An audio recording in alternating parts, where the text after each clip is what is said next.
wearing glasses. We should wear. Are you, Marianne? Are you going to be here for the debate? Oh, that's going to be fun. I think it's a Porsche day, so no. Okay, all right. So when I have Porsche, I'm not going to be here. Yeah, that's what Phil was telling me.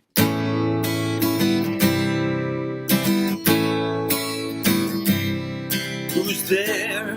It's Rahr. Who's there? It's Rahr. Come fill your time, this pot's for all. From the Finger Lakes, join in the call. Learn something new about the Cuca Trail, upstate New York, every episode I tell. Who's there? It's Rahr. Who's there? It's Rahr. It's Rahr.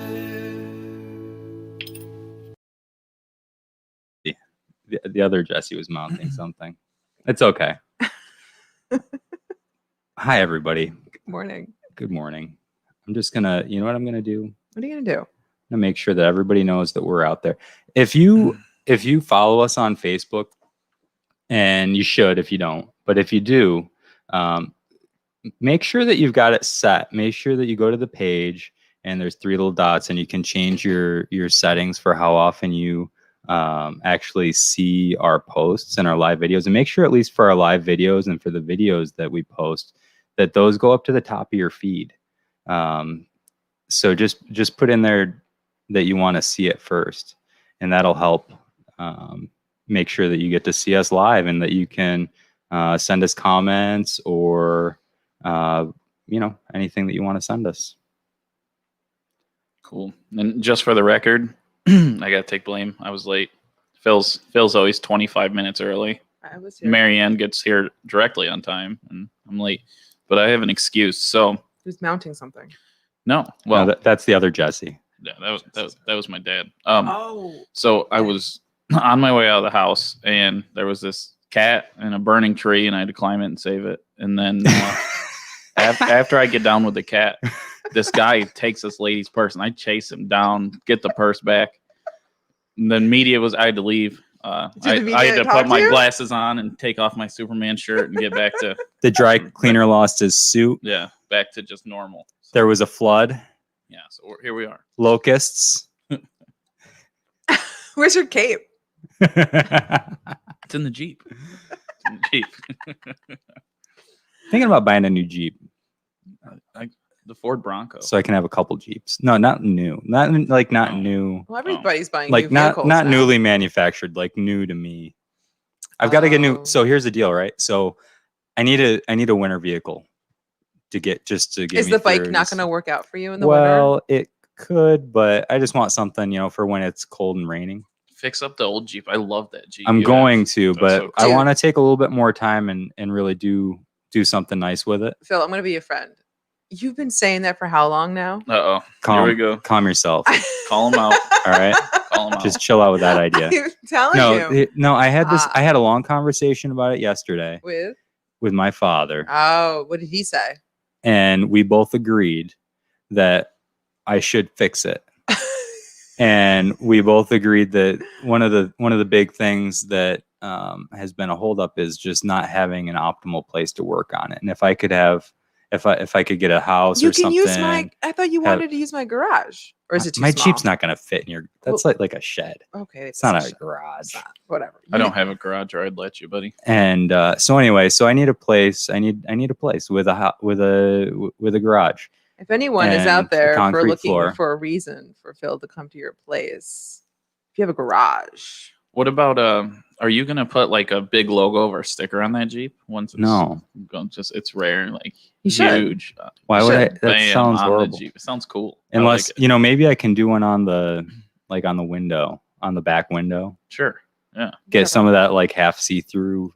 Is there a spare wheel? Do they have the spare wheel on that year on the back? You can do it on the spare wheel. I could get a custom spare rail Yeah. cover made up. That'd be sweet. That would be sweet. So I'm looking at. So anyway, right now, obviously I am going to fix that, but knowing that I don't know if that's going to be fast, and I need something pretty quick.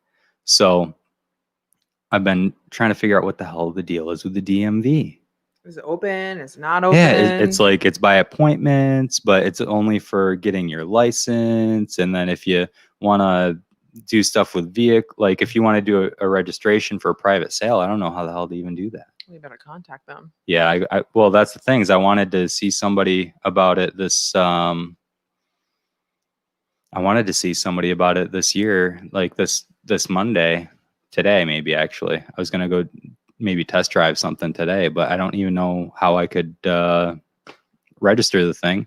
So I'm gonna wait and I'm gonna call Monday morning. I'm gonna say, listen, what's the deal? How do I register a private sale? Oh, right. So it's also they said that kind of stuff all has to be through the mail or through the Dropbox. And Yeah, I it's thought like, you had to mail how do you it. get a license plate? Like, how long is that going to take? I don't have, like, I can't sit for like 3 weeks waiting for a freaking license plate. Well, the county building's open now, right? So you should be able to just walk in. But you can't. Really? Okay. It's No, you have locked. to have an appointment. Interesting. And they've got all these guidelines. It's kind of crazy. I still think you should think about leasing. I'm telling you. You know what? I can't think justify spending $12,000 to have a car for 3 years and then come out on the other side with nothing. It doesn't work for me. I don't know. It No, doesn't. leasing's not the worst Well, thing. because when you buy new, you instantly. No, I'm not lose. going to buy new. I've never bought new. I never will buy new. But even I buying, won't buy from a dealer unless I absolutely have to, because I don't want to pay the dealer premium. You know, all the extra stuff that they charge and the extra cost. Well, they're gonna make money. But you'd too. buy from a dealership, right? Right. No, I buy from a dude. You want to buy private. You don't want to go to a Yeah. dealership. It could be Yeah. a dudette. No. It could be a lady. Lady. Hi, Gina. It doesn't have to be just a guy, just to clarify. Right. It doesn't have to be a guy. Sometimes women can be dudes too. If they drive a 4-wheel drive Jeep or a pickup truck. I just called one of my friends upstairs a dude. I'm like, hey, what's up, dude? You look really nice, Jesse. I don't Thanks. mean to take away from your conversation about your future purchase of whenever that's going to happen, but you look good. Where are you going? Taking Mary out? To the podcast. He's going to the library. Library's not open on Sundays. He's going to read. He's going to do some reading today. I can tell. I'm trying to look more studious. Okay. And this is my disguise when I'm not Superman. So, Where are you going after this? to the Laurentide with you guys. And then going home to sit on the couch and watch foosball. Boop. Oh, we're watching the Bills game? Foosball's the devil. Mama said. Mama said. That's good. I like that. Vicky Valentine. Valancourt. Or Valancourt, that's what it is. It's Valancourt, isn't Vicky it? Valancourt. I made Oh, sure I yeah, got your yeah. vanilla chai latte. I got you vanilla Thank you. latte. Appreciate it. Tastes good. Is it? Can we talk about how What? do so many people around here? So we're the poorest county, one of the poorest counties. Oh, yeah. Do you not see more brand new vehicles driving around Oh, here? yeah. I just Yeah. said everyone's buying Do you a know new why? vehicle. It's not. Despite us being the poorest county, Mhm. I think, and despite us being a very, very white county, we have a lot of diversity here, and that comes down to a lot of economic diversity and a lot of diversity of thought, but especially economic diversity. We've got some people that have not had to worry about where their next meal is going to come from, Right. and we've got people that worry about where every meal is coming from. Yeah, it's strange. I mean, of course, I drive a new vehicle, but I'm also own 2 businesses, so I think I kind of, but as much as you see like people, here struggling around here, and then everyone's got brand new trucks, and they're During do you think it's the extra $600? I don't know. I think just so. see a lot of nice new vehicles riding around. Well, what would you do if you got Yeah. another extra $600 on top of whatever? I'd- What would you do with it? You would save it. You know what I would probably. do? Yeah. You would save it. Other Yeah. people were like, "Shit, I'm gonna blow on this." I'd buy a BMW GSA. I don't see you as a Beamer, dude. It's a adventure motorcycle, adventure touring bike. When are you gonna drive that? Sweet. When are you gonna ride that? I would ride it almost every day. Even in the winter. If it was warm enough. I don't know if you realize it's getting cold now. Yeah, I noticed. That's why I'm wearing long sleeves. Has anybody else noticed that it's fall all of a sudden? What the hell happened? I don't. September. It was like September summer. It was happens. like summer, and then I was like, no, fall. No, it's not even fall. It's that time of the year where there's like 5 seasons, because I'll just make a new season in there because the Please do. temperature goes That's from the fifth like one is 30. Frankie Valley. 30 till 70. It's like and then back down. It's, It's back to Frankie Valley and the Four Seasons. Yeah, there you go. Yeah. Cool. It's crazy. Seriously. Like you go out, you gotta there's frost on your car. Oh, no, And I'm then- not there yet. And then by 3 o'clock, you're like, Jesus, why'd I wear a sweater today? And then then come 6 o'clock, you're like, where the hell's my sweater? I came in here and I was like, Where's you that know what? I'm a cardigan? little warm. Yeah. A lot of See? thermal mass down here. I'm good. I had to think about the temperature down here Mm-hmm. and just layer up. I like your what do you call that? It's like a It's sweater. a shirt. No. Well, no, it's like a little sweatery. I Well, like it. sweater. It's light. It's, It's nice. cute. I think we're looking very dashing Yeah. this weekend. Yeah. Or this Sunday. I We're- love gray. I We're love a gray. good looking team. Yeah, I think we are. I think that heather gray, that gray, like that is Yeah. awesome. No, I enjoy it too. Sweet. Who's Heather? I don't know. Sorry, Mary. I don't know who Heather is. That's what she's saying. Who's Heather? That's what Flat Marianne's saying. Who is Heather? Flat Marianne. I don't know many Heathers. She's looking down at She's you. just chilling back there. You poking her in the face for. So I shared your thing on Facebook. What thing? The one about talking about Joe and how everyone's putting all the media attention on Trump because it's Trump and it's easy to sell. And then Biden's just not really an easy sell on media. But Trump's more entertaining to watch. It's a lot easier to bash Trump than it is to say good things about Biden Mhm. Or anything about Biden for that matter. or anything. Yeah, I mean, he's been pretty much a non-entity. He really leaves his cave, it seems like. I don't know what's going on with him. Yeah, I don't know. I'm not sure. The only thing I know is when it comes to social media on that aspect, it seems like if you're for Trump, you get jumped on really hard. Oh, So- yeah. So Oh, yeah. I think it's easy for people to be like, "Hey, Biden, I'll go Biden," because you're not going to get Uh-huh. hit like you do with. I mean, You know, all this time as I a think as a either way. libertarian, all this time I've been worried about the government infringing on free speech and like how the government might infringe on free speech and suppress free speech. And the government didn't have to because we're doing it to each other. yeah, Oh yeah. And like you can get completely, if you say the wrong thing, then all of a sudden like you can't get a job or like go out in public anymore. That's right. And people like protest your house, which, you know what? Yeah. If you're a public person and you say something that, a little protest here and there, but like they can really like ruin your professional life just for having a different opinion. right. And that's craziness. I mean, That's everybody's scary. different How opinions should dare matter. you not think the same way as I do? How dare you? So Yeah. I think They're not it's trying to convince you. They're trying to force you to comply. true. Yeah, I think it's scarier. I mean, I'm sure you have your job, but for like Marianne and I, when you own your own business, not only does your opinion reflect on you, it reflects on your business. So Right. like, Yeah, for, but you're not going to fire yourself. no, No, but, but- people will quit coming, and you'll Right. get Well, you sure. lose your business. Sure, certainly, certainly. I told you the one time that Phil from Oak Hill said he thought I said something on Facebook that was really radical. I'm like, Phil, I don't have an opinion on Facebook at all because I think that's stupid if you do have a Facebook opinion. Yeah, It's just you're going to shoot yourself in the foot. that's why you got to keep like your opinions keep it to yourself. Don't Or don't- tell you guys. or Just you should just only say them on the podcast, yeah, but you gotta live on you gotta multiple platforms. preface and- it with this does not represent the opinion of my business. And All right, so, should we add that to the intro video? Probably. None of the opinions expressed here reflect on any of the businesses that any of us are associated with. No, just have Kyle put it in the jingle. what do you? None of these opinions are those of our businesses. Who's there? Bam. It's Rahr.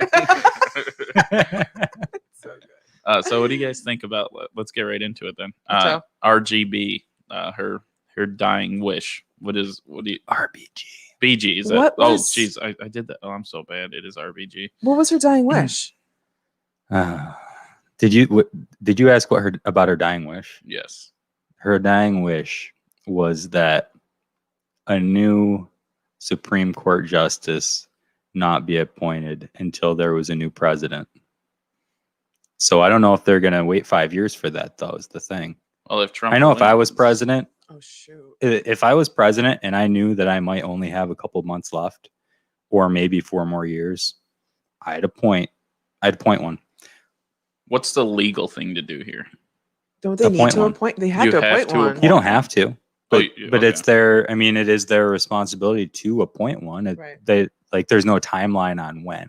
And if the roles are reversed, because that's why would the Democrats appoint one? Yeah. Of course. So then The question is less would one be appointed, and more. I think a lot of people are still a little butthurt about the way that things went down with Merrick Garland 4 years ago, and that they never gave him a confirmation hearing, even to vote no on it. They just let it sit, and they said, yeah, we're not going to give it a hearing. And Obama had an appointment prior to his presidency being over, and they just let it expire. Really? And so people are really going hard with reminding the Republicans about that, and with the other things that they said about, whether or not somebody should be appointed during an election year. So, but the Democrats went through with it.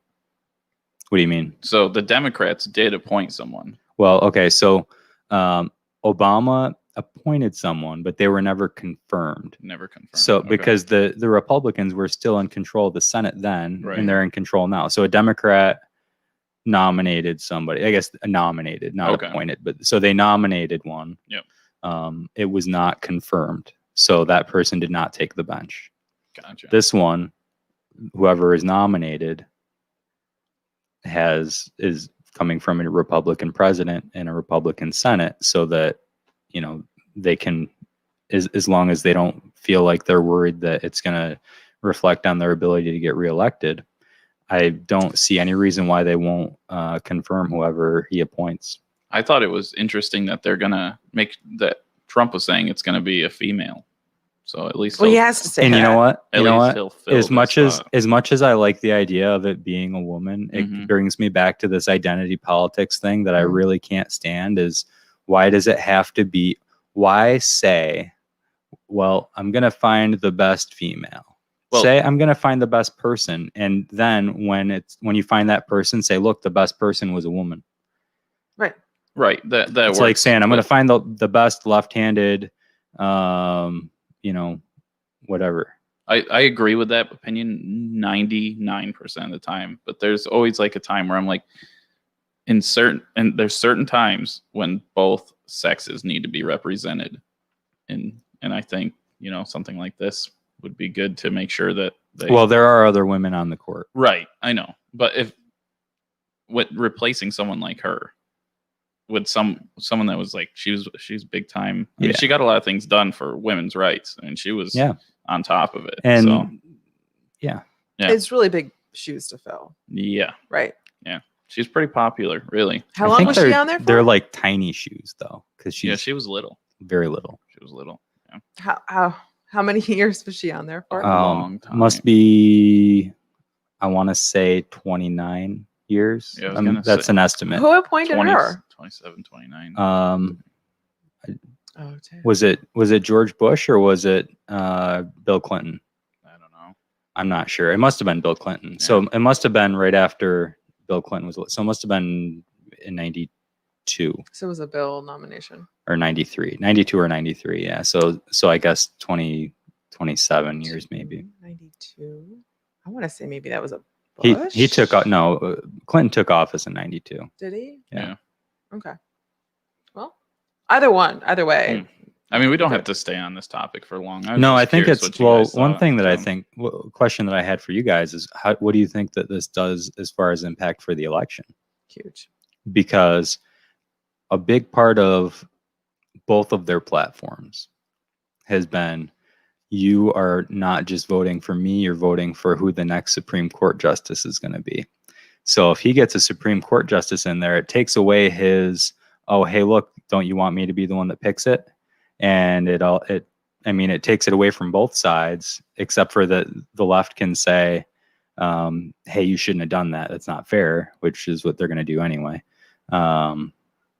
But I think it could have some impact. I mean, if he can't hold that over anybody's head. It could be a game changer. I don't think it's going to affect the Republican Party nominee at all. You don't think so? I don't think that they even stand on that. I really don't think they care I think they care a lot. as much. I think they care a lot because I care. Well, I mean, but you're not a Republican. I used to be. Yeah. Long this is time why I ago. say that I think the Republicans have bigger concerns than that Supreme Court seat. They know. No, I don't think so. They know for a fact that Trump's going to nominate somebody that's like 40 years old that's going to be on the Supreme Court for the rest of our lifetimes. Did you see the 3 people he was going to nominate? Did you? Who are? I didn't know if you've seen him or not. Yeah. So he just he listed the 3 people that he was thinking about nominating. So do you know who they are? I can't remember their names, but they were. I've never heard of them. I know that or anything. Do you know anything about their background? Were they all ladies? They were all ladies. Yes. And one, I mean, they were talking about the ethnicities. I think one was she Native American? Maybe.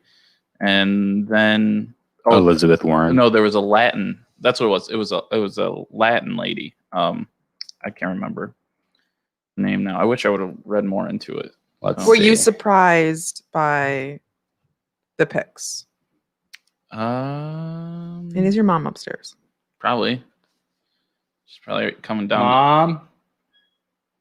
Somebody's up there. Oh Jesus! I gotta go lock that door. They were up there though. Yeah, but they'd be gone by now, I think.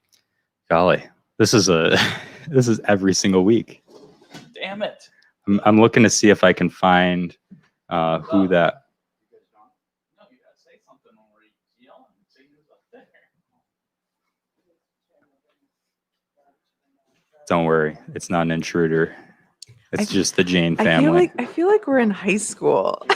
We're in like their basement, which we are. It's like Wayne's World. Totally excellent. Totally excellent. How's it going, Jesse? Good. Just do- It's a sad loss, and it's going to be an amazing opportunity if it is done correctly. And how do you nobody there's zero chance that everybody's going to agree that it has been done correctly. Nobody can agree on anything now anyways, or has ever agreed on anything. Maybe No. they did. Now, I think in the 90s we agreed on more stuff, but I was also younger. Like what? I don't remember. Music, politics. That like Nickelback sucks, Nickelback wasn't in the 90s. wasn't it? No. Like late 90s. Oh, Nickelback was just not a good idea either. We agreed when was it? Like How you remind me? like in the 80s we agreed that we should just do away with disco. See? That was something positive. What did we all agree on in the 90s? It was a better time. People made money. People were excited. Like things, the 90s were good. 90s were good. Riding that? Never mind. Oh, okay.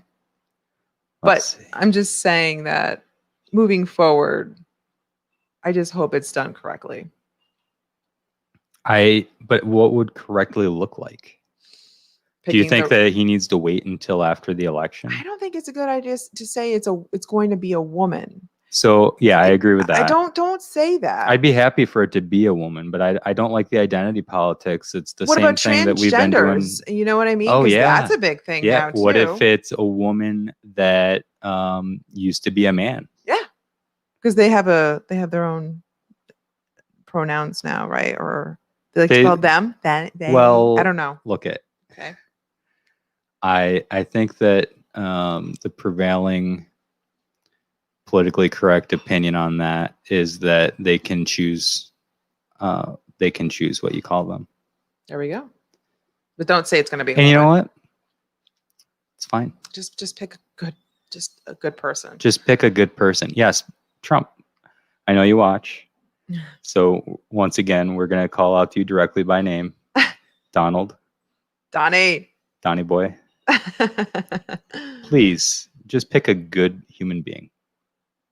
I know some good human A beings. good human being. Do you know a lot of good human beings? Jamie Sisson. I was thinking Ginny and Jamie. Yeah. Yeah. Jenny are- and Jamie. Those Yeah, are really we could. good people. Man, what if we could get both of them on the Supreme Court? A lot of good can come from that. Oh yeah.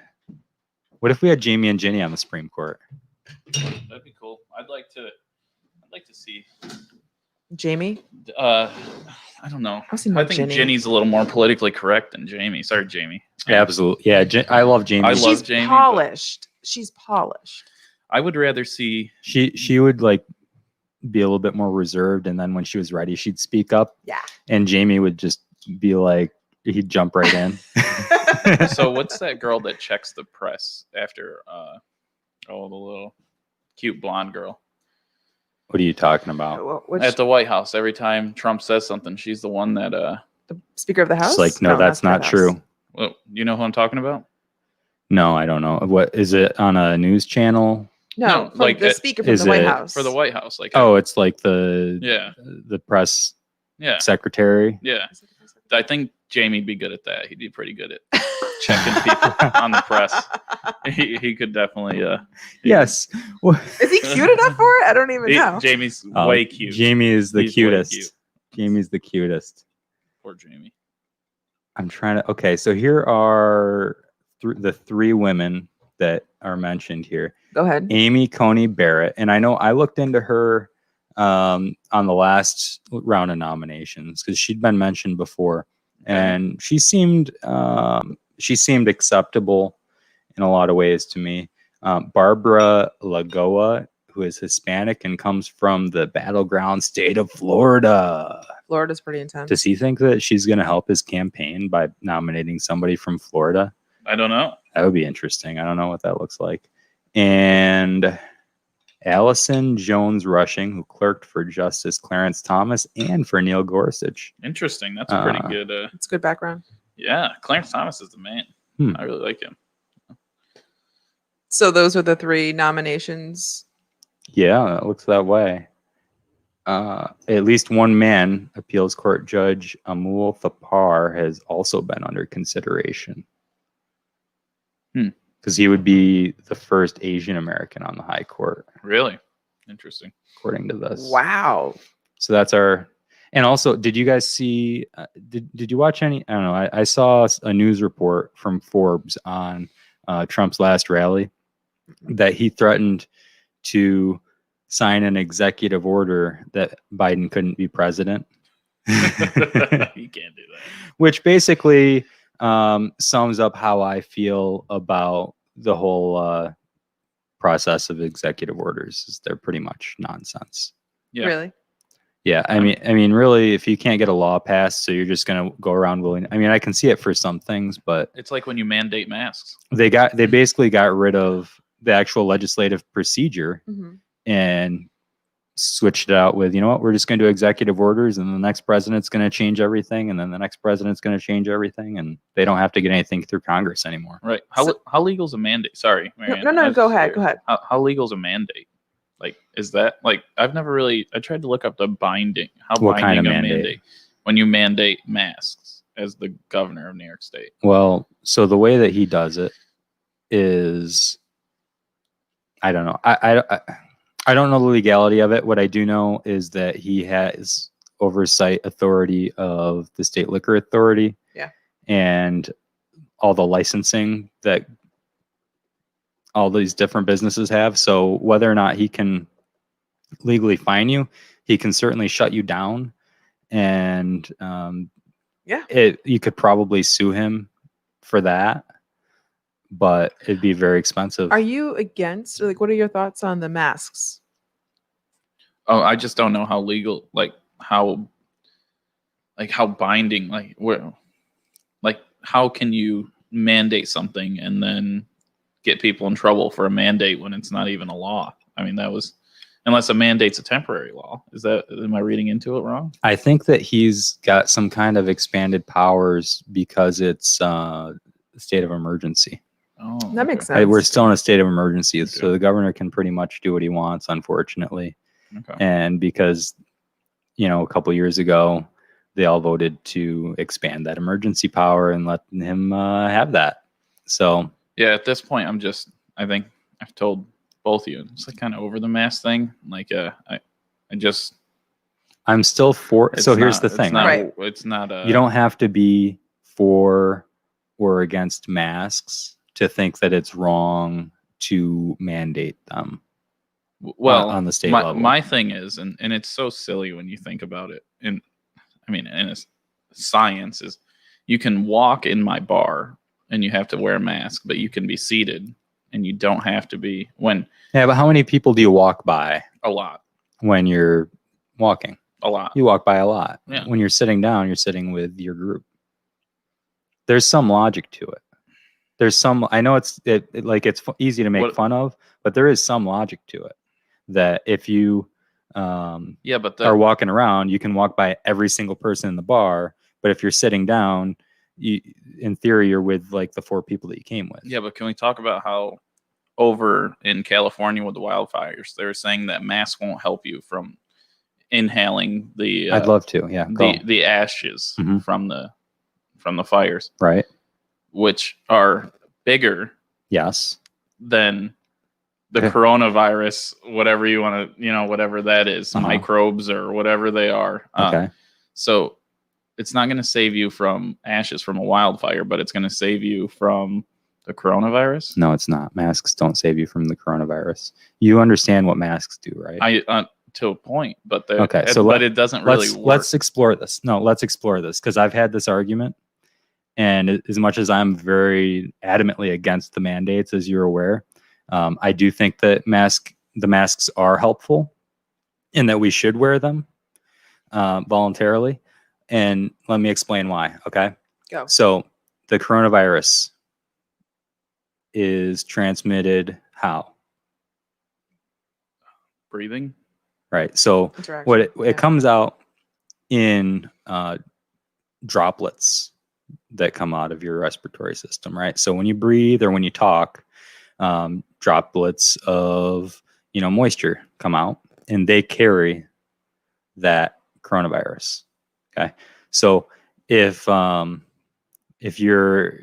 you've got like linens or something, or if you've got a nebulizer or anything that like forces air through your lungs, or if you've got like linens that are contaminated and you kind of like shake them up, that does what's called aerosolizing. And so that makes it a smaller particle that can stay in the air longer. The droplets, on the other hand, are what everybody's talking about when they're talking about 6 feet. All right. Aerosolizing is much worse than 6 feet. Okay. So the droplets are the 6 feet thing. Okay. So your mask that you wear does not protect you from the tiny coronavirus getting in, and it doesn't protect you from ash particles getting in.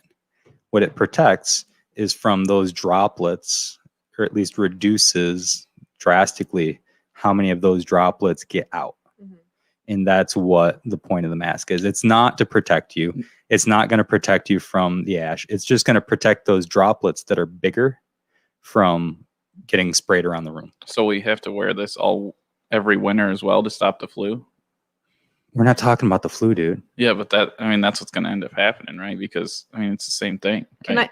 Can I explore something? Please do. I was thinking about this morning. It's like, so we will be venturing into winter. This will be the first time we're venturing into winter wearing masks. And our biggest concern right now is the coronavirus, correct? Yeah. And do you remember last year how the flu was out of control, right? Yeah, and the flu's coming. It is coming. So I'm thinking the way we're approaching winter now, like how Japan always wore masks, right? Japan or China always wear masks, right? When you would see them think back in the day, that's what they would do. Yeah. So now we're venturing into our neck of the woods wearing masks. Do you think we're actually venturing it where we're going to be better prepared? Well, so here's a thought on that, right? Okay, I'm trying to be positive. Is what we've done is we've all been wearing masks. Yeah. And again, and socially very distancing though, too, as well. Oh yeah. If you think I about was it. social distancing before it was cool. Look, No. My parents were social distancing before any of this was a thought. Look, when somebody comes into my office and they say, "Oh, I think I got the flu," I take 3 steps back. I'm like, "Don't come over here next to me. Why are you in my office? Go to the nurse. Don't come to me. I'm here for when you get injured, not for when you've got the flu that you want to spread around." So what I think is we've gotten to where we can be a little bit like, they're really uncomfortable, but we're used to a little bit wearing masks. I'm very against us ever being required to wear them. Right. But if it gets to be flu season and you don't really think you have the flu, but you're not feeling 100%, and you think you want to wear a mask, please do. I think that's great. That's really cool. That could help reduce the transmission. It could help protect everybody around you. But don't force people to. No.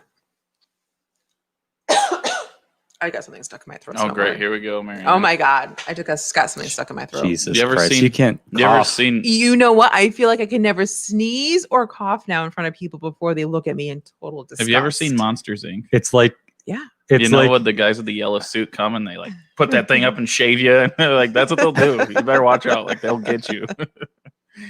I don't know. I'm interested to see how it's going to look like going into wintertime. But I'm actually very comfortable wearing masks now. But I think before it was really Yeah. weird. But now I'm like really okay. I just, when I go shopping, I get a little like anxious because it throws me off sometimes. Yeah. But I just don't really care to do that. That's not me. I live with an RN who has who specializes in infectious disease control, Right. and so don't her friends. And to hear them laugh about this is, I mean, it seriously like that. They say this whole thing's a joke. I mean, they really do. Why do they think that though? Because the whole reason we were mandated to wear masks and social distance was because we didn't want to overload hospitals on the respirators. That's true, right? That was it. and now we don't even use the respirators. And now they don't matter. It's a joke. It's seriously. I mean, They've certainly moved the goalpost quite a bit. I mean that was the issue. And now all of a sudden it feels like they're taking it a little. It's getting a little crazy. It's out of control. And But are we not saying that wearing masks has decreased our numbers from before, like back in March? I'm and sure. April? I'm sure it's helped. I'm sure.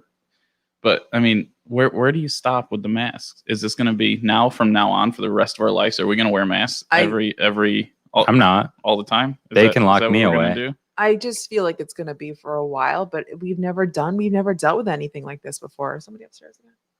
Yeah. I just feel nobody knows. Nobody knows what this is going to look like. I did see that Cuomo said, we can do trick-or-treating still, but Yeah. at your risk, I guess. I don't really know, but I'm glad The fact that he's allowing trick-or-treating, but doing what he's doing he's letting literally trick-or-treating is literally humans, tiny humans, but humans going from one house to the next during a pandemic. Isn't that like exactly what you don't want? It is kind of weird. I don't understand how he's saying like, oh, you know what? I'm gonna just pick and fucking choose that I'm gonna allow trick-or-treating, but I'm not gonna allow you to eat chicken wings. All right. Well, like he misses. come on, dude. He misses the point. But my thing is you've already ruined you've ruined a lot of kids. I mean, for a long time here, they missed out on a lot of things this year, and so I think I'm not worried. Kids adapt so much. No, yeah, no. They need some Halloween candy. It's not gonna Jesse. As much as like there is this slide, there is this loss. Kids adapt so fast, and better than we can. I don't. Yeah, it's the adults that are going to be more affected by this, and maybe the teenagers, but the young kids. I just don't think trick-or-treating is a really good idea. Like it is No, what it's it a horrible is. idea. It is what it is. And you know what? We will survive without trick-or-treating. You know what I mean? We've survived this far doing what we're doing. But it's And I'm not saying that he should, Andy. I'm not telling you that you should shut down Halloween. I'm just saying you should stop shutting shit down if you're not going to shut down Halloween, because why is Halloween less dangerous than, I don't know, any of the million other things that you've shut down? the kids will get through. I would not take my child trick-or-treating. So over this last week, I was working the bar and I had this guy come in and he wasn't wearing a mask. I'm like, hey, you got to wear your mask. And he was already been drinking, right? This is like early in the night, right? And so he puts on his mask and he's saying, you know, he's from this place and this and that. And then he starts talking to me while he takes the mask off. I'm like, all right, we got to go outside because I can't have you be in here. I got to comply. I got to do what I need to do to keep this place running. So he goes outside and he keeps talking about whatever nonsense he was talking about. And he's like, I already had dinner. And I'm like, yeah, you're not going to come in here if you're not going to have food. And he's like, forget this place. Like, I'm like, you're not from New York, are you? Alright. He's like, no, I'm not. I'm like, well, then this is what we're doing here. And See so you he later, just man. left. I'm like, I don't care. Go do what you need to do. Yeah. Yep.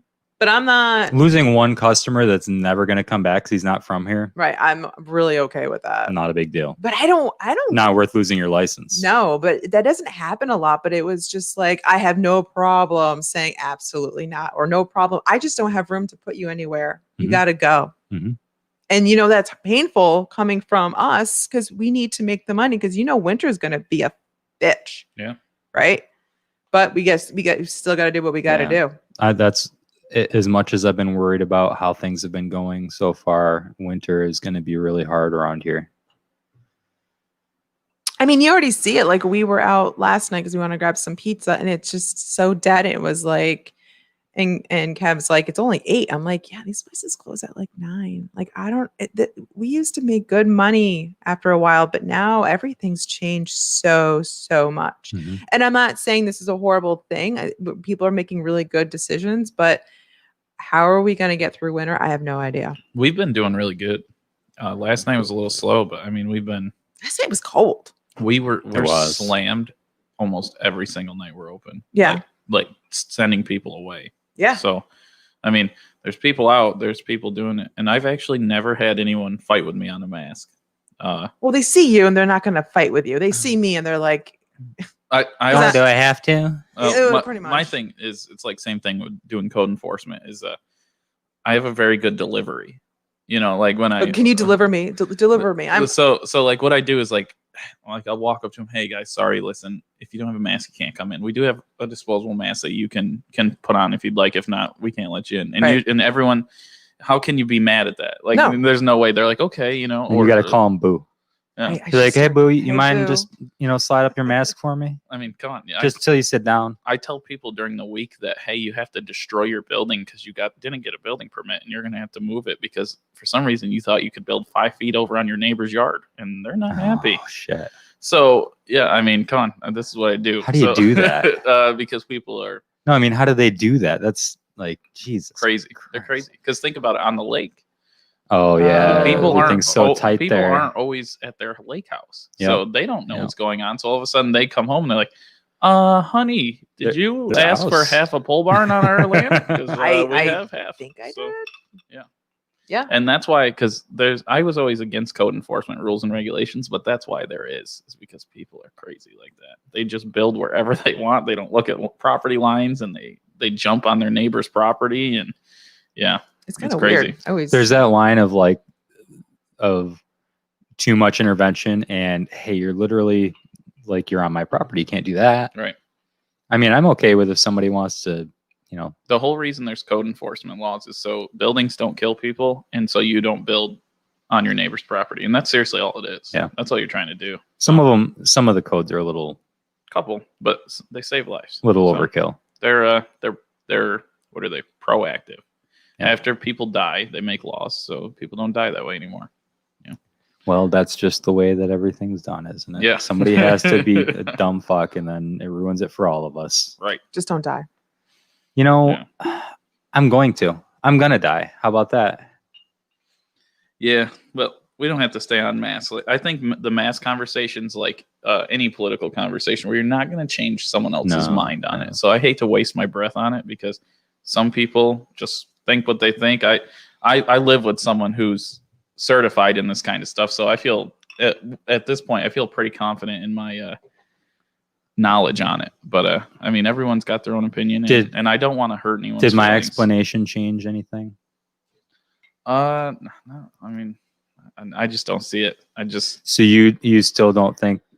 Okay, so you made the restaurant thing sound a little better for me when people are sitting because I guess you're right. They're not getting as much exposure when Right. they're sat with other people and people are walking by wearing masks, but still you're still getting a lot of exposure as Mary was telling me when she's working in here. She's like, that people are still being exposed to other people. These masks have holes on the side. Oh, She's yeah. like, when you breathe, the Yeah. air's coming out. She said, when we're in the hospital, we're wearing N95 masks with a screen. well, over top. because you know what they're doing. So in the hospital, they're trying to keep it from getting in.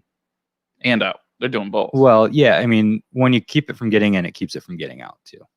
But for us, for the general public, we're just trying to keep it from getting out. Right. Which the masks aren't really helping. I mean, they help some. They catch the droplets. They help some, but they don't help fully. They don't. It's not perfect, but Yeah. they catch a lot of the droplets. Yeah. So Like that's why surgeons wear them in surgery. Like, because why would they have to wear a mask in surgery if it wasn't for the bacteria and viruses and stuff coming out of their mouth in the form of droplets or being carried by droplets and landing on somebody and giving there's them an actually infection? other reasons than that too. Like what? Yeah. So it also helps. So for like Mary, I said, why don't like surgeons wear masks, like clear masks when they're trying to do surgery? And she said, because it's like harder than hell to see. Some of them do. Yeah, you can't see well. It's not very So, practical. So in she said, orthopedics, a they lot do. of times it keeps the blood and stuff from the other person that you're cutting Yeah. out of your mouth. It's a barrier. and out of your nose. Yeah. So it's not just for that. She said a lot of it's actually for protecting you from like blood or anything that any of the things that happen when you're working on people down there. So So my first experience in my like I don't know. I had to think about that. I don't know. I don't work in a hospital. my second kind of major experience in an operating room was I spent a month with a group of orthopedic surgeons, and they do use eye protection. Really? Well, Wow. they have to, because they're sawing bones with power tools, and they're using rasps and hammers and stuff. They're using stuff that you use on the construction site, on people's knees and hips and stuff. So they need to protect themselves from those particles flying up. Yeah. But- Can you imagine trying to work with one of those things on, like you're trying to do like fine little cuts? Yeah, and you got that. they've that screen on. They've and got it's guides. It's a really neat process the way they do it. They've got these like guides that they measure and they measure and they measure.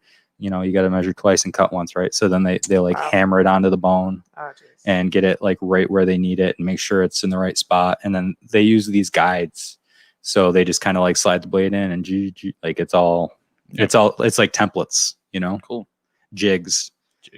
So Yeah, it's pretty slick. And before we hop off the mask, and I do enforce the mask rules in my restaurant, and we wear them at all times, and we've never had a complaint. We never will, because we follow the rules. So just throwing that out there, even though I don't like them. Yeah, it's a stupid rule that we should follow. So we can keep our Because licenses. there's lots of stupid Because it's laws and rules. We should that do it because I it's the follow right. We that I should do it don't like. because it's the right thing to do instead wanna of lose our because we don't licenses. want to lose our license. Right. That's where it all comes down for me. Is I think that we should do things because they're the right thing to do Mhm. instead of because somebody's threatening us. The right thing to do in your eyes and my eyes could be completely different. Yeah, and you should be able to choose. And if you don't Yeah. like it, you shouldn't have to do it. And if you don't, then I should probably say, you know what, I'm not going to go to your business Don't because go I think that you should do it. I've told you Yeah. there's some businesses I refuse to go back to because I just didn't think it was a good.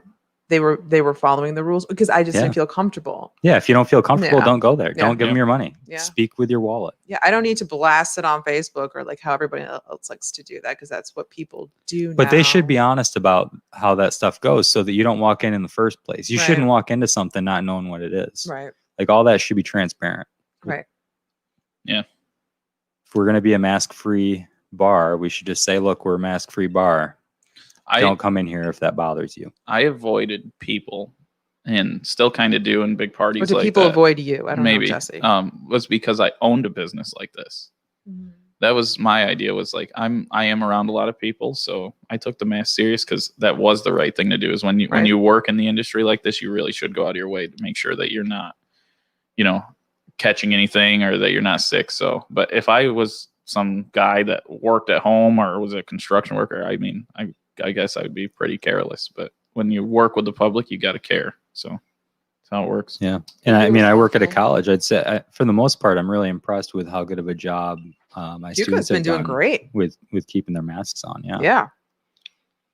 So especially with what's going on with some of the colleges in the state that they're either on, like some of them have paused their athletics because of issues. Some of them have gone to all online, Right. and some of them have just gone home entirely. Right. And that's kind of scary. We don't want to have that happen here. What did Marlon say? I couldn't read. Can't read even with my glasses. Isn't the governor? Oh, I don't okay. Does it- Okay. She's talking about something way back when. Oh, okay. Guys are crazy. Fun. That's No, why I can't, even with my glasses, I can't see. I wear I don't know if you know the power of like glasses and everything, how bad, but mine's like a 10. Like blind. like You're a so like blind. plus 10. Yeah. Jesus. That's really bad. Yeah. It's like, that's pretty bad. Yeah. So what were you and your brother talking about? Oh, we were talking about all sorts Lot of of stuff. things. We were talking, really the bottom line that we were getting to was how big of a problem the tribalism has become in this country. And he said, well, what do you mean? And I said, well, tribalism, it's, when we watched the video a few weeks ago of all the events that happened in Kenosha with the protests and the young man that ended up shooting a couple people, that all of my friends watched at least some of those videos.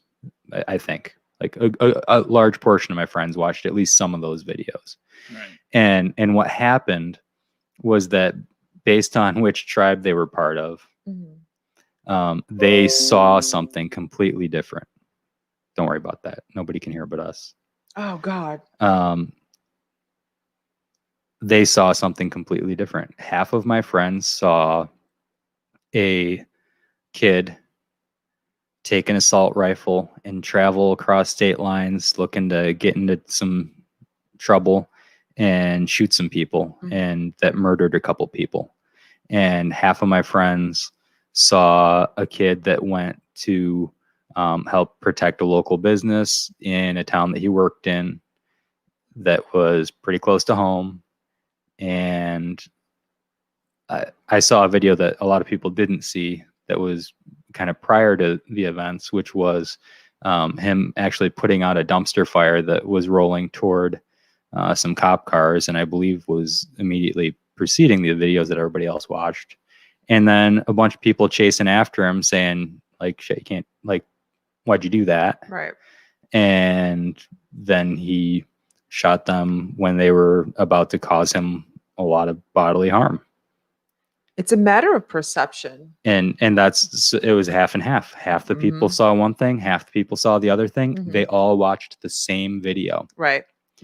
And that's why, and when you look at what happens with a lot of these protests is, I've got the same problem with some of the, I don't know the right way to say it, but, there's a lot of the same problem that they're trying to, the same problem I have with a lot of the protesters is the same problem that I have with some of the police, which is that they, even if they're not participating in the bad stuff that's happening, they're not actively stopping it. They're not going out and saying, like the police will just as easily let off one of their guys from a speeding ticket. I'm not saying all of them. I'm not saying all the time, but I'm saying, it happens. And I'm not saying that they're evil people, but what I'm saying is that there's a little, that's not awesome. And at the same time, what else isn't awesome is that you've got these protests going on, and you'll have 10,000 people, and then you'll have 40 of them burning stuff and vandalizing and beating people up. But you know what? The other 10,000 didn't stop them. Yeah. And I know that's not perfect. Like that's not what everybody's doing, but there's enough of it that it makes it hard to fully get behind it, even if you do support what their main activity is, which for both of them, I do support what their mission is like, but there is a possibility that the two sides can be right. It's the idea of coming to some sort of compromise that just seems so left field or right field or whatever you want to call it. But the problem is that it seems like what they see, like they can look at the same video, they can watch the exact same thing happen, and they see something different than each other, even though they've watched the same thing. And that makes it really hard to have a conversation when your facts are different based on the same exact set of facts. Well, it's even kind of like when someone sees something on Facebook and they're like, they swear to God that's the truth. You know what I mean? Right. Fake news. And there's this documentary on Netflix that talks about whatever you look up on Google or Facebook, all this data is collected on you. So now Facebook or social media or whatever internet is going to put that stuff back on you, because based on your location, where you're living, or what you like, what you don't like, and we are not aware of it, and yet it's like the control. Yeah, you're allowing it happen to you all the time. Yep. I don't know if you heard of the documentary. No, because Kevin brought it up because he said somebody else saw it, and it's just like, I would love to see that, because they create an echo chamber. Yeah. They make it so that you only see things that you agree with. Right. And it's like, it just confirmation bias, availability bias. Okay. So, you know what availability bias is? It's like, if you can think of a lot of something, then you think it's common. Like if you can think of a bunch of examples of something, you think it must be common. Right. So like if I asked you, okay, what are 3 good things that you know the Penn Yan Rotary has done, you'll think of 3 things pretty easily. You say, oh, they must do a lot of good things. Like they do all sorts of good things, because I could think of those 3. But if I asked you to think of 12, you might start to think, oh, well, I don't know. Right. Like I'm not sure if, you know, you'd be less confident in it. But that's how we get with some of the news is if you watch a lot of Trump and you like him, you're going to easily be able to think of 5 things that he's done that you really think were great. Right. If you don't like him, you'll easily think of 5 or 10 things that you think were horrible. I'm not a fan of the news, because they just put on there what they can sell and what is acceptable. Do I think they're biased? Absolutely, because they have a paycheck and they have whoever needs to make the money. So like the news thing, that's why I'm so unaware of what's going on, and I don't really have the time or energy to also research all this too, to see what's fair. But it's just like, we have to accept the fact that we don't think for ourselves anymore. No. We don't. Well, some of us. Some of us do, but most of us don't. What you have to do, and so with the class I'm teaching, I asked my students, I said, listen, what we're going to do is pick something that I really, a lot of the kind of same ideas I talk about in class. And so one of the things I talk about is, look, we're going to get into groups, and we're going to find something that happened in the news that maybe we don't all have the same interpretation of. And we're going to go seek out different points of view for that same topic, where you're not just going to read the articles that all come from the same kind of skew. Source. Yeah. Right. Not even just the same source, but the same slant, you know, the same, like all the left-leaning media, mainstream media, or all the right-leaning mainstream. We're not going to only look at Fox News and the Wall Street Journal. We're also not only going to look at CNN and whatever, the Washington Post or whoever it is, the New York Times. Right. You're going to look at both. You're going to bring in all that information, then form your own idea of what you think is really going on.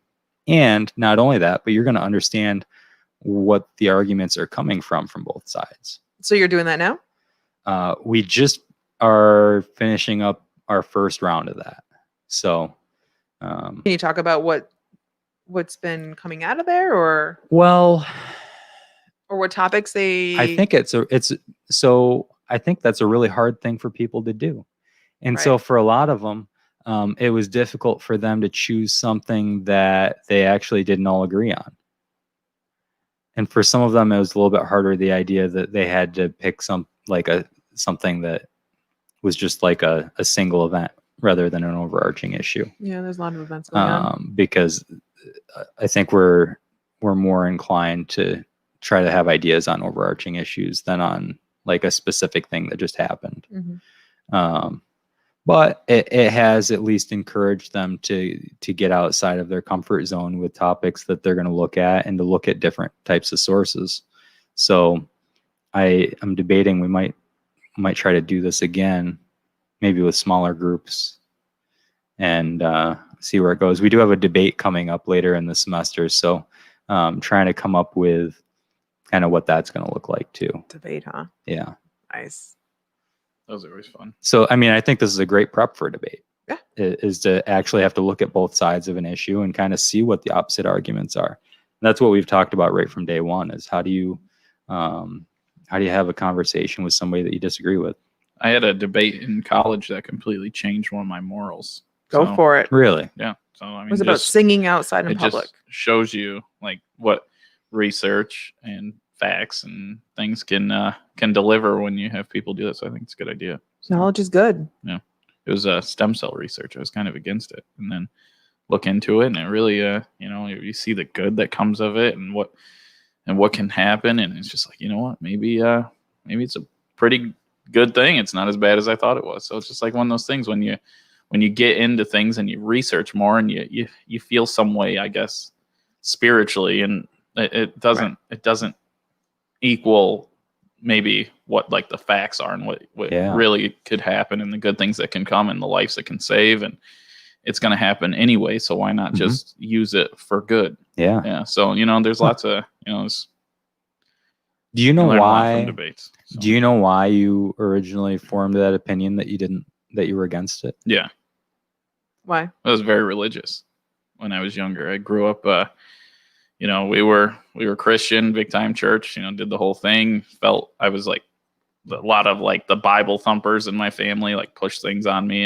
And I think that's a problem as a child, you get molded by your environment. You're not allowed to form your own opinion because your opinion's what everyone else around you believes at the time. So, Well, at that time, your family is giving you structure. They're Right. giving you morals, yeah, right? So it's hard to, and then later on in life, you expand. Most people do. Some people just stay in their bubble and they never try to leave because it's comfortable. But Right. so yeah. And then you just saw a different point of view and you said, you know what, that makes sense. Well, I just read, and then I thought common sense was if it's going to happen either way, you might as well make the best of it. And it was Yeah. enough for you to Yeah. say, you know what, despite like all the moral issues that I've thought about through all this time, that, you know what, that does make sense. I can be. I like that about I you. say it all the time. Yeah. I can be swayed if you have a Yeah. good. I'm one of those people you can waste your breath on me because if you do a good enough job, you're going to change my mind. Yep. So I like that. I Yeah. think it's good to surround yourself with friends that have different points of view. Having the same point of view all the time, that's kind of rather boring. But if someone can enlighten you in a different way, go for it. I mean, It's no fun to always talk about stuff with people that you agree with. of course not. I call Phil sometimes. I'll call him and be like, "What do you think?" Like there was one day we sat for an hour talking. Remember, I can't remember what it was, and I was like, "Hey, I feel this certain way about this, and I don't know if it's You're right." like, Mary said to call you. Yeah. So like, because I just didn't. It was against the grain. It was like a not very popular opinion. I remember, and we sat and talked for an hour. I was like, "What do you think?" And you kind of like, well, this is what I think, and this and that. So it just helped me we kind of went through it. form my opinion on like, was I right? Am I just being an asshole? Or how do I feel? And in the end, Was yeah. he being an asshole? I gotta go. Yeah. Were you Cool. an asshole though? No. No, Oh. he wasn't an asshole. He was, but I can get pretty hardcore right wing at times. So he yeah. he just needed to hash out what the right thing was. And I think that's so good because I know I have some friends, when you need to release some stuff in anger and then they like totally agree with you, or if they add fuel to the fire and it's just like, no. I don't need that. I need someone to help me come to some sort of conclusion. And you are definitely one of my top friends that I just can go to because then you look at it different ways. And I'm like, you know what? I didn't think of it that way. And you're absolutely right. Because a lot of people make decisions out of emotion. And Yeah. that's the worst possible thing you can do because you're not going to solve anything, right? Right. When you think about it, if you're really pissed off about something, you're going to make the best decision? Absolutely not. No. When you calm down a bit and you look at it and you actually have a conversation back and forth, then you explore different options that probably were never even there before. See, I think you should dwell on it. Make sure if you're going to make it bad, make it really bad. If Make a you're- really if you're bad wondering decision. about what you should do, first off, you need to get a nice bottle of apple pie moonshine. Does this have honey in it? It does not. It's no. got that kind of character. It It's kind of has like a fresh honey pressed cider. flavor. It's So nice. good. But get a bottle of apple pie moonshine from Barrington Distillers, get bombed. and then think about it. and then send that text that you were gonna send sober. Yeah, Because it will be a lot. Oh, Wait God. until you're bombed and then start with the text messages and stuff. I just want to put that Marianne Lewandowski does not approve any of this, by the way, at all. You are right. They should answer you your just- text messages. Can you when just real send them. quick give us the office look?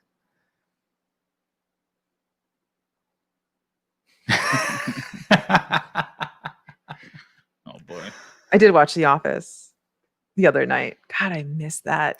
I miss show's The so Office funny. so much.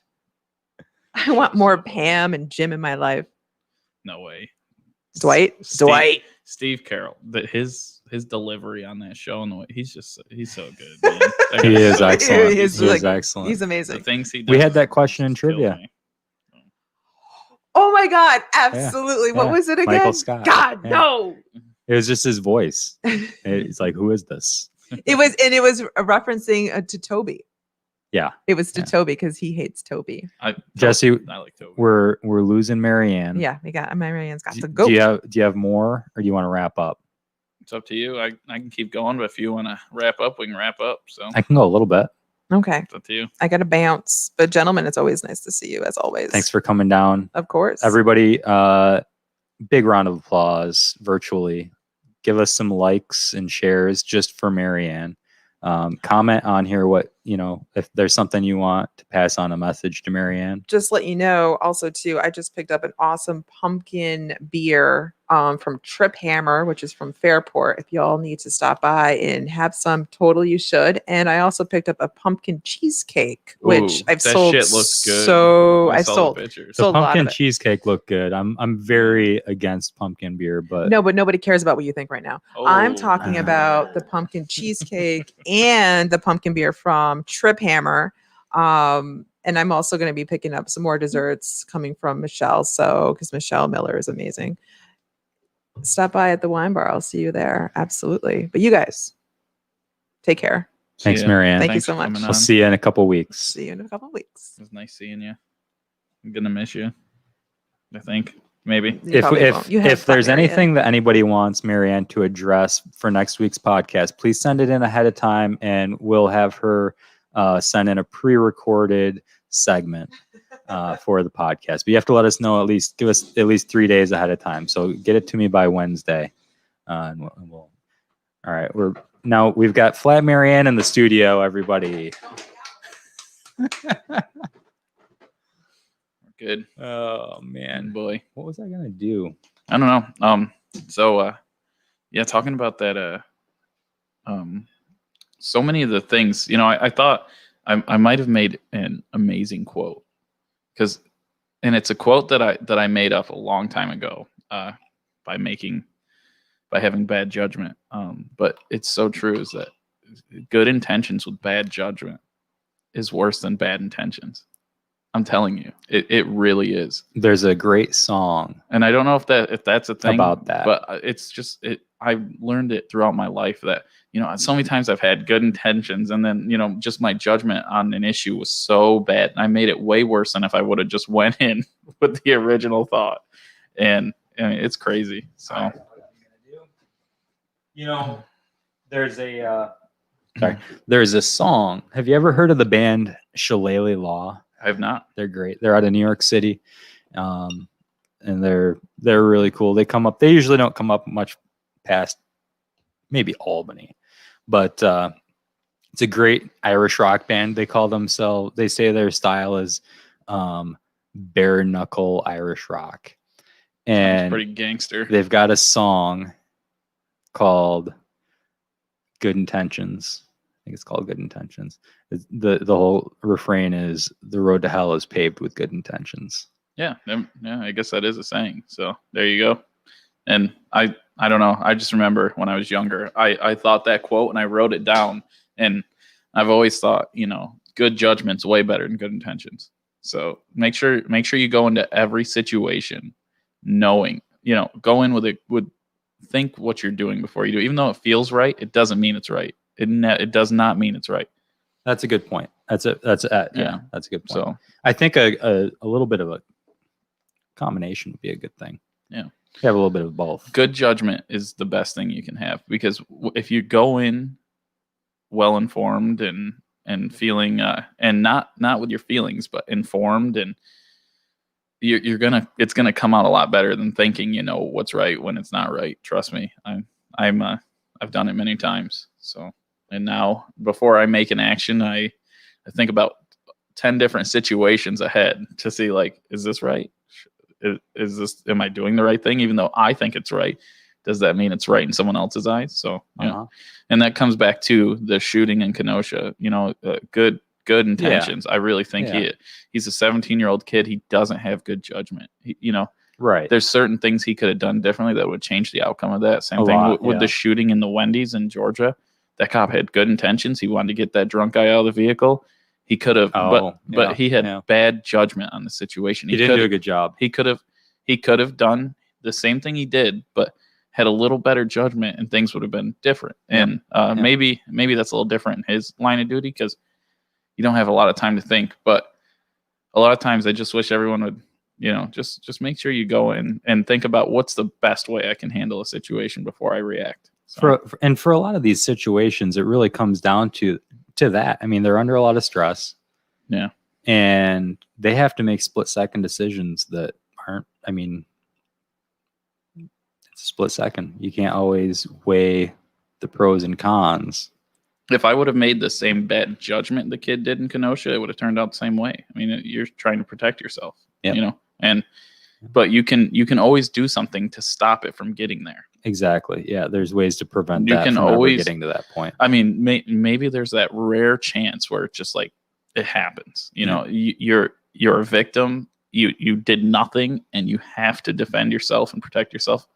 But yeah, I always say there's 99.9% of the time you can keep yourself out of harm's way. Just make sure. Well, I mean, I've left bars. Yeah. Knowing. Yep. What would happen if I stayed there? I know how I am. I know who I am, and I know that I can get in a fight and in a snap. Just like all it takes is one wrong thing, and there's people in there, and they're aggressive and they're rowdy, and I know how they're acting toward people, and I say, you know what? To avoid the situation that I know is going to happen, I'm just going to leave, because that's good judgment. And people say, oh, that's living scared, or you're living like this. No. What it's really doing is it's good judgment. It's keeping me out of situations I don't want to be in. Yeah. So it's being responsible for yourself. And I think everyone could do that. Just give it a shot. So please. Yeah. Please do. I'll get off that. It's just something that, I've always thought, and I think more people should really think about that. I've tried to tell my little brother that 1,000 times. Try to tell all just kids don't get involved. I mean, as much as I when I was in the city and all the protests started up, I was like, I can't be anywhere near that. I knew I couldn't be anywhere near that. It's not in a city that you don't know. Right. Don't go be near that. Right. I didn't want to get involved. But so here's the question, right? If you heard that, I don't know if this compares or not, but what if you heard that a bunch of if there was a protest coming to Geneva, and that they were promising that, and there was a pretty good indication that they were going to do a lot of property damage or otherwise, would you go up there? I mean, personally, I wouldn't, but let's say I'm somebody that would. If I would go up there and try to be that type of person, again, it's the same way here and same way code enforcement. There's always there's a way you can do things without being intense and feeling. Even for when I was in corrections, like there's a way you can talk to people that can get you out of a situation. You don't have to wave your gun around, point around, and act all tough. You can stand there with a gun and defend, but you don't have to, you don't have to cause a situation. You never have to. So I can tell you, as a 17-year-old kid, I wouldn't be there as a 17-year-old kid. If I was there and I was 17, maybe it would turn out the same way, because at that age, you don't care. 17-year-olds have very poor judgment. And you feel bulletproof. I'm telling you, I just remember, like, I used to think I was like, like, no way, nothing could ever happen to me. And now the older you get, you're like, can't even get out of bed without hurting. You know, it's like one of those things. Yeah, If you were on the carnivore diet, that wouldn't be a problem. I feel amazing every morning. I've never felt this good in the morning in my life. Good. Yeah. You know what the problem is though? I wake up now at like 2 a.m. every night. And I'm just like ready to go.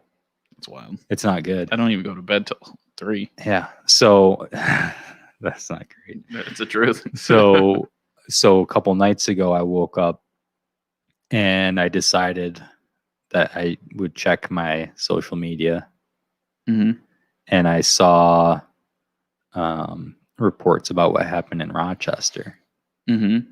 And if you weren't paying attention for the past few days, or you're not from around here, there was, in this I found out after the fact, all the details, of course, but I turned on my police scanner to Rochester and I kind of listened to what was happening, and a lot of chaos.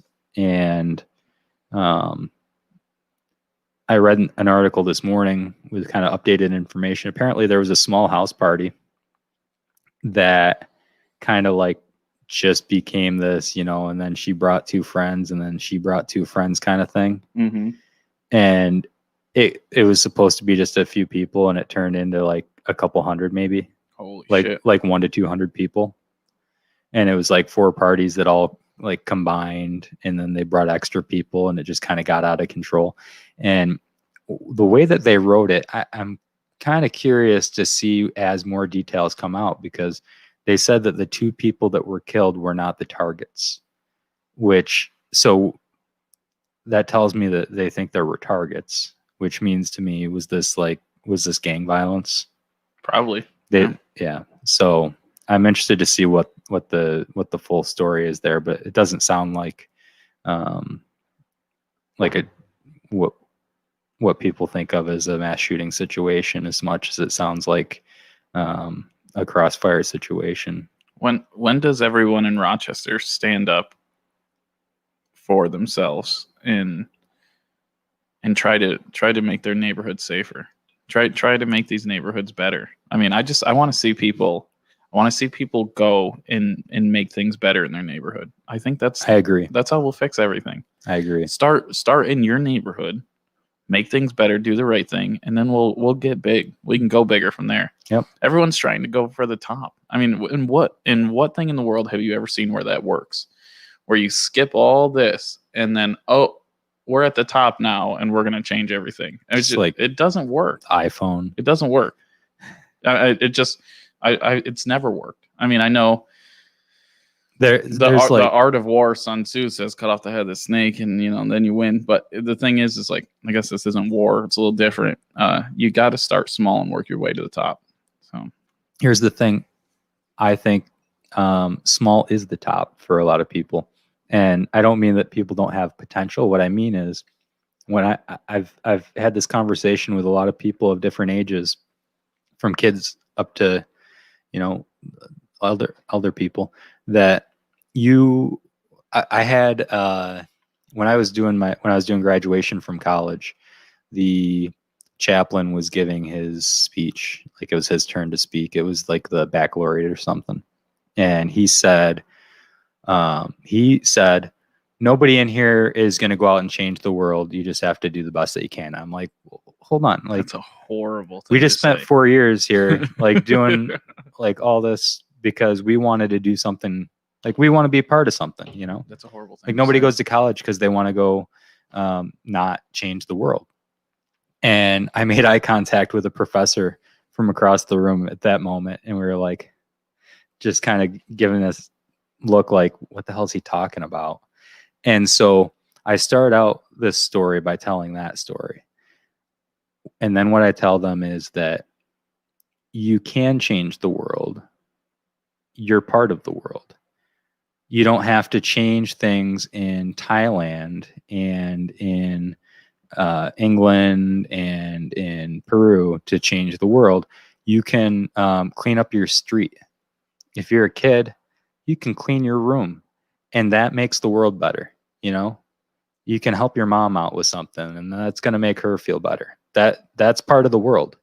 Like, everything that you do, if you go clean up your neighborhood, if you go clean up your city, if you go help with the park, you go volunteer to, get kids lunches, whatever, like that does change the world. And you don't have to go spread throughout the country. You don't have to spread to different countries. Just do the best you can where you are and try to make things better. Yeah. And that changes the world. I kind of agree with that. That doesn't seem like something I would agree with because I'm more of a big picture person, but it validates my point. So as long as it confirms what I was already saying, I'll agree with that. I guess I can't say anything else, but it does make sense. But it does validate what I say if the cops are gun shy when it comes to African American people because there's more illegal guns in those communities. And it's not only African, it's white people, it's Asian, anyone in those communities. It's scary up there. And they have more run-ins with law enforcement. And there's more crimes up there, and there's more violent crimes up there. And the way to fix these things is that's the 1%. Out of 100,000 people, there's always one really evil person. Mhm. And if we keep getting those people off the street, it not only makes the cops' jobs easier, it not only makes your living experience easier. Everyone's got to get together and clean up their communities. Yeah, They do. That's what I think. That's what I would be doing. I get the protests with police because sometimes they are trigger happy, and I know they are. I know there's times when they have bad judgment, but if they weren't always in those situations where they felt like their life was at risk, Yeah, absolutely. maybe they could make better judgment. And I know it's part of the job, but when we all leave our house and we kiss whoever goodbye, or dog or girlfriend or wife, whatever, your intention is to come home that night. Yeah. That's your job. As a human being, your job is to live. That's our only job. It really is our job is to survive till the next day. And that's it. I mean, that's what we all do. So, just think about that. Think about, they want to come home. You want to go home. That's what we all want to do. So it's scary. And I know sometimes they're a little crazy, but that's the way I really feel. I just feel like if we could clean up neighborhoods and everyone would work together and try to help the police and get these people off the street and try to make everyone's job easier, it would help. So I don't want to sound like a broken record, but I do think that part of the solution is to just take them out of some of those situations in the first place. I agree. And a lot of that comes down to the fact that we've got a lot of laws regarding things where there's no victim. And we're sending the police in with guns in these stressful situations where now they're dealing with people who are criminals because we made a law against it. Right.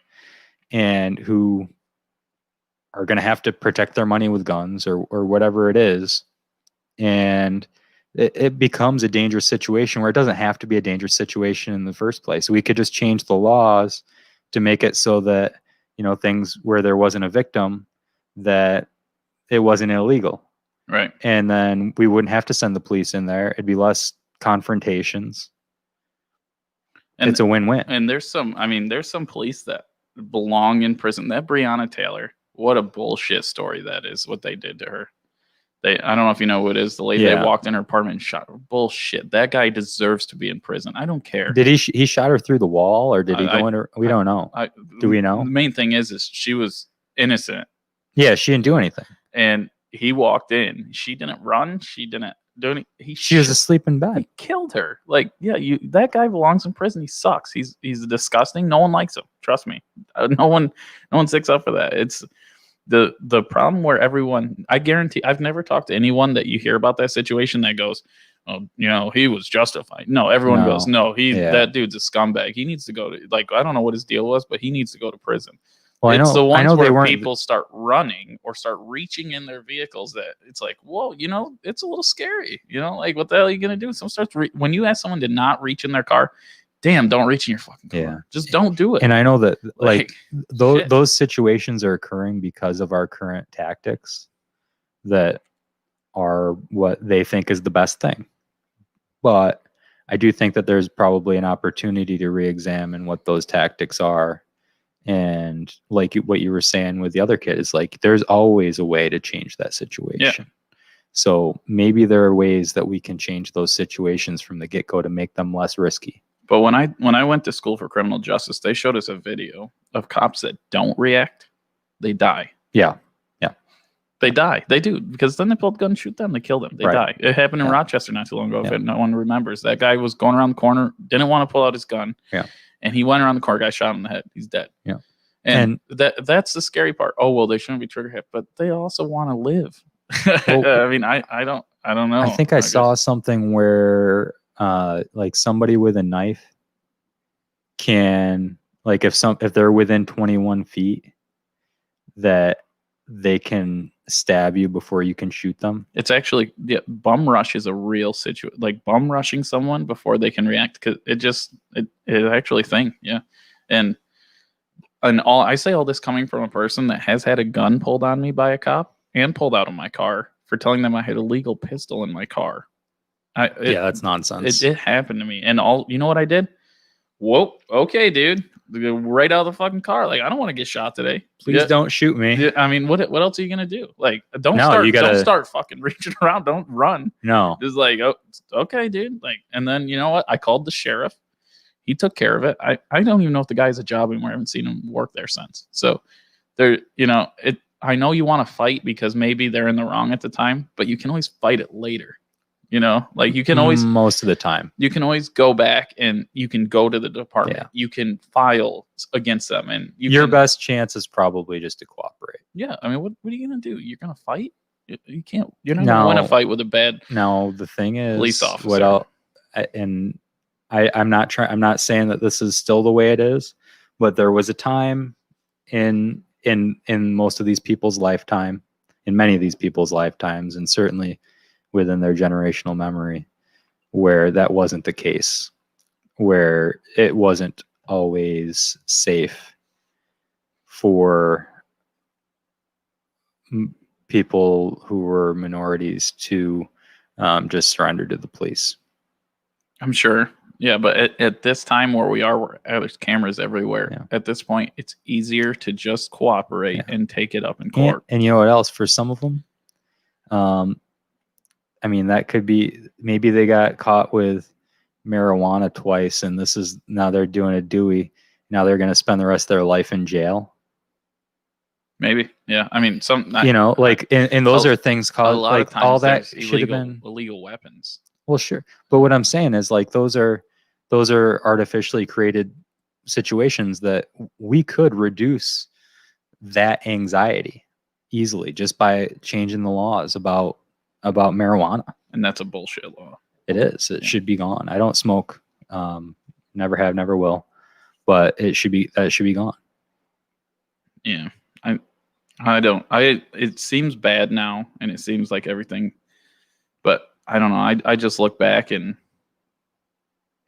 maybe it's always been this way. Maybe it's always been bad. Who knows? I don't know. It's that heuristic availability bias, is that you see it in the news more. Like, you can think of a lot of examples of it, but all of these things that we've been talking about, the racial injustice, the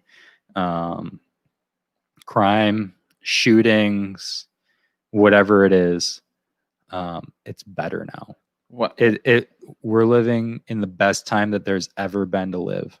And still at this point, and again, this is gonna, I don't know if people are watching. Hopefully no one gets mad at me, because this is newbie. This is gonna be very against the grain. There's not more white people are still shot by cops than African American. Yeah, way more. It's still way more. It's still way more. And I'm not gonna speak for all Caucasians or white people, whatever you want to call them, but I'm gonna say we don't go out and protest when bad people are shot, because we don't give a shit. Because I don't give a shit. If a bad white person is shot by a cop, I don't give a shit, dude. I just don't care. I care. To me, it's another waste of space on this earth. Out of here. And I hate to be that way. I care when somebody is shot that shouldn't have been shot, whether they're good or bad or otherwise. If there's and no matter what they look like. If there's somebody that has sexually assaulted a woman or a child, I have no use for them, Phil. I have no use for them. I don't know why they're here. Yeah, I understand. I But what I want is for that person to face a trial and go to jail. I want that that's the whole point of the justice system, is that they get justice, not. We should go back to Wild Wild West. Yeah, you know what they would do? They'd put the guy in jail and wait for the marshal to get there and hang him up in the streets, so they could bring in a hanging judge. That's what we should do, is hang him in the streets. Some of these people. I don't know about that, but some of the sounds people. a little extreme. But some of the people, Phil, come on. There's some people that you know damn well that they are just taking up space on this planet. But I think that everybody has a potential. Really? Yeah. Everyone? Yeah. I don't know about that. I think that it depends on. I think everybody has a potential. I think it depends on the people around them and what they do with that. Yeah, but you may have potential, but when you do certain things that are unforgivable, how do you can forgive that? Are you gonna trust somebody like that getting out of prison around your family? Do you want them walking the streets? I don't. I think that if somebody's done something that's terrible, they should go to prison, and they should stay there until it's safe for them to not be in there. Who says that when it's safe? Well, that's something that needs to be determined.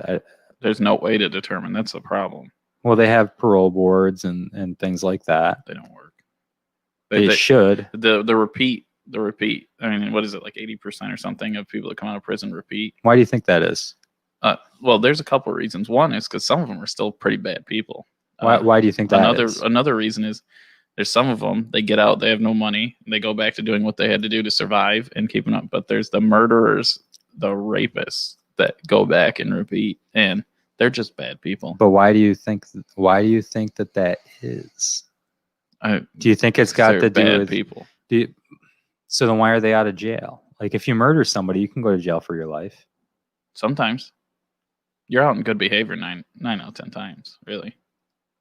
So I think part of the problem is that we don't have any, it's kind of a minimal rehabilitation process. There's a lot of psych in the jails when I worked there. I mean, a lot of these guys met with mental health. In jails or in prisons? In both. When I was there, there's a lot of mental health treatment, a lot more than people give credit. There's a lot of mental health there. All you have to do is ask to meet with a counselor, with a mental health professional, and you get it within a day. What about drugs? What about them? Are there a lot of drugs in there?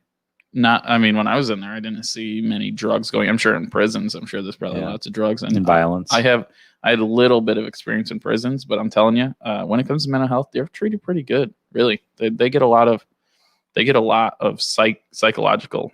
That's help. good. That's good. A lot more than people who've never worked there can trash it, and been in it. I'm telling you, in New York, you get some damn good care.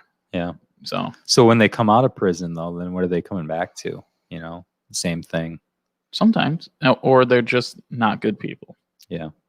And that's the problem. That's the problem with all the laws. That's the problem with everything. I'm against less strict laws and that people need second chances. But there's a time when you can't make good judgment on another human being. We haven't figured out a way to psychologically actually evaluate somebody and see what they are. Think about it. There's some people, when they have no empathy, that can lie, can cheat. Lie detectors can cheat mental health tests and seem fine, and then they go out and they're just scum. It happens all the time. So humans are come on. We're the hardest things to read. You know what a deer's going to do. You know what a bear's going to do. It's their nature. Well, you don't know what a human's going to do. That's scary.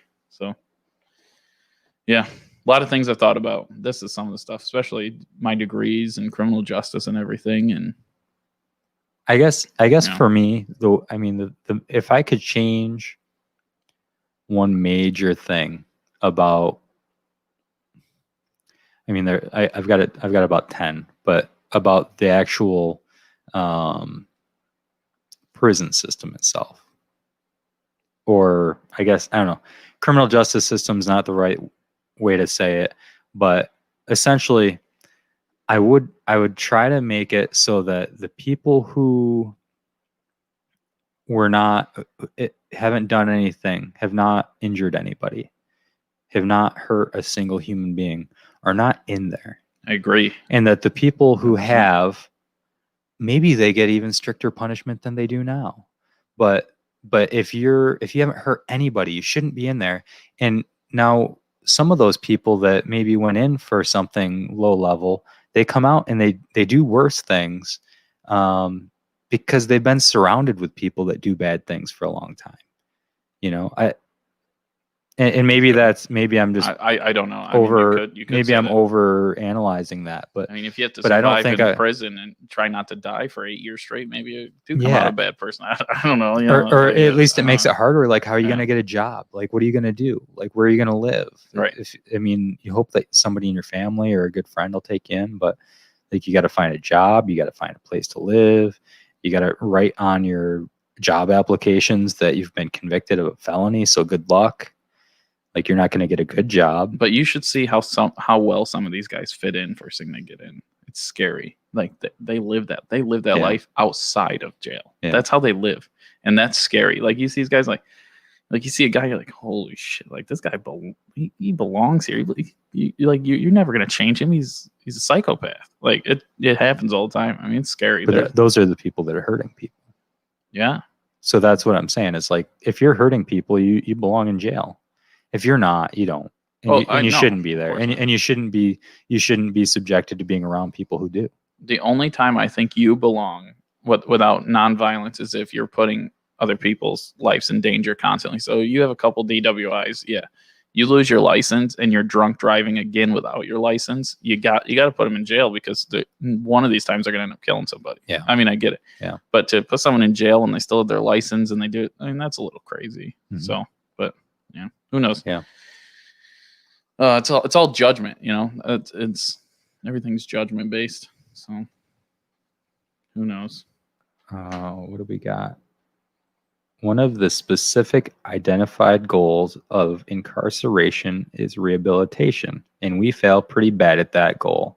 We focus almost solely on incapacitation. So what are you saying? That are we saying that we're just making it so that for those 8 years that they're in prison, that they're not committing crimes for 8 years? I'm guessing that's what the point is there.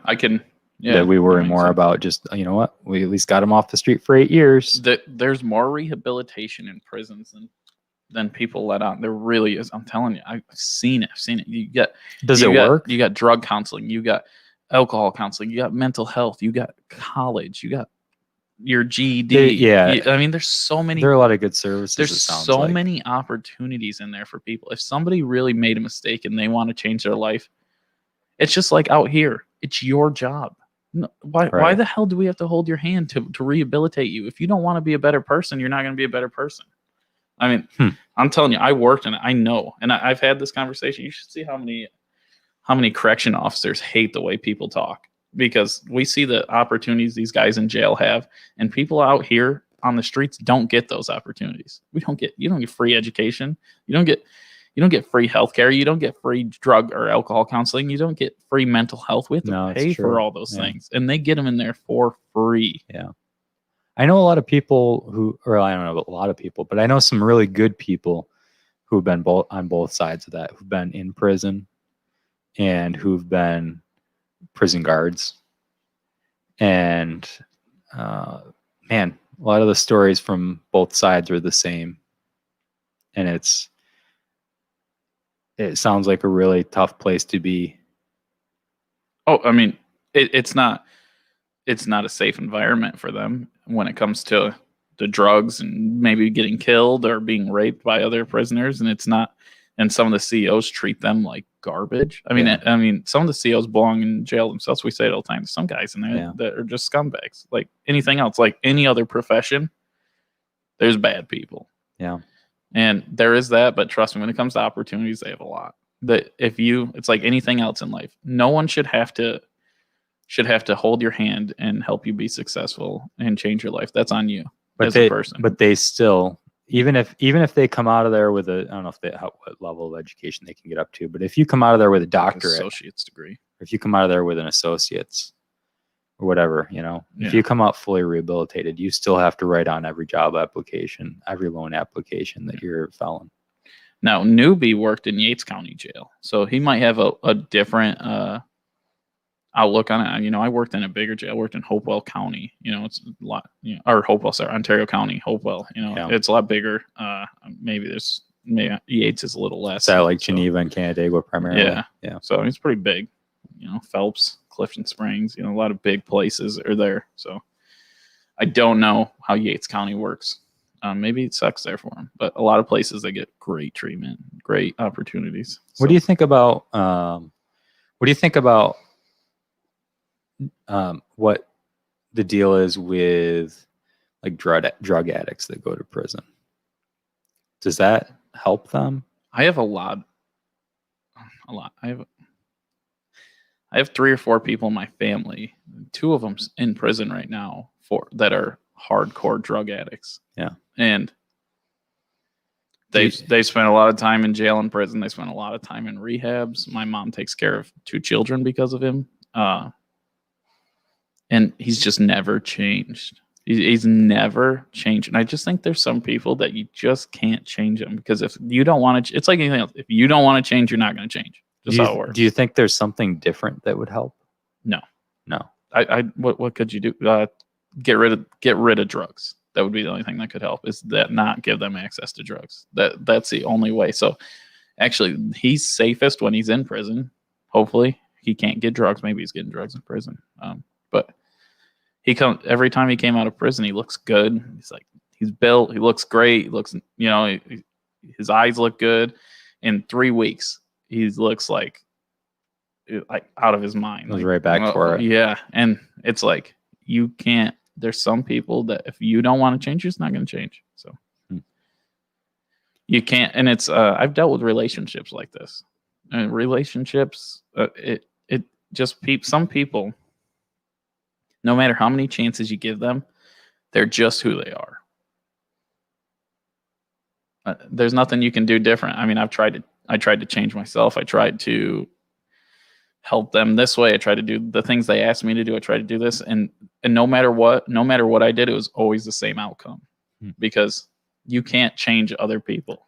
They have to want to change it. It's just the way it works. So, I mean, really, the benefit that they get from being in prison is just that it gives them a break for however long. Yeah. I mean, assuming that they aren't getting it inside. A lot of their families, a lot of drug addicts' families want them in prison, because at least they know that they're not going to get a call that they OD'd. Yeah. So telling you, and I just living in a family with it. And then I've had another family member that went to jail, went to rehab, hasn't touched a drug since. That's pretty nice. That's good. Yeah. It's just like, yeah. I don't know. I mean, some people want to change, some people don't. Right. Yeah, they have to want to. Yeah. Think about it. Seriously. I mean, think about the change in your life when you wanted to lose weight and you wanted to go carnivore. I'm sure you probably I'm not going to try to say, because I don't know what you did.